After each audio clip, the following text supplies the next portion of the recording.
गहरे जंगलों में जहाँ सूरज की रोशनी भी मुश्किल से पहुँचती थी, एक अनोखी कहानी जन्मी। ये कहानी थी मोगली की, जो इंसान होकर भी जंगल का राजा बना।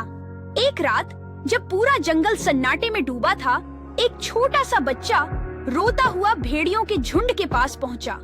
भेड़िया माता रक्षा को उस बच्चे पर दया आ गई और उसने उसे अपना लिया। भेड़िया राजा अकेला ने भी उसे झुंड का हिस्सा बना लिया।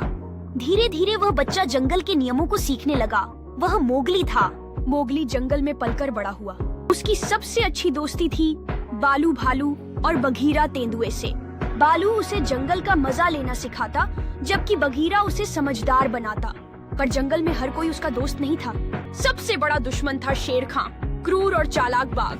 उसे इंसानों से नफरत थी और वह मोगली को जिंदा नहीं छोड़ना चाहता था। एक दिन शेर खां ने मोगली को खत्म करने की योजना बनाई। उसने गीदड़ों को भेजकर मोगली को पकड़ने की कोशिश की। बघीरा को यह पता चला और उसने तुरंत बालू को खबर दी। मोगली, तुम्हें इंसानों के गांव जाना होगा, बघीरा ने चेतावनी दी। लेकिन मोगली को यह पसंद नहीं आया। यह जंगल मेरा घर है, मैं इसे छोड़कर कहीं नहीं जाऊंगा, उसने दृढ़ता से कहा। बालू और बघीरा जानते थे कि शेर खां से जीतने के लिए मोगली को लाल फूल यानी आग की जरूरत पड़ेगी। इंसानों से आग चुराने के लिए मोगली गांव गया। जब वह लौटा तो शेर खां ने हमला कर दिया। मोगली ने जलती हुई मशाल उठाई और शेर खां की ओर लहराई। आग देखकर शेर खां डरकर पीछे हटने लगा। तभी तेज हवा के कारण एक पेड़ में आग लग गई और पूरा जंगल रोशनी से जगमगा उठा। शेर खां गुस्से में गुर्राया, लेकिन मोगली ने हिम्मत नहीं हारी। तुम अब इस जंगल में डर नहीं फैला सकते, मोगली गर्जा। शेर खां आखिरकार हार मान गया और भाग खड़ा हुआ।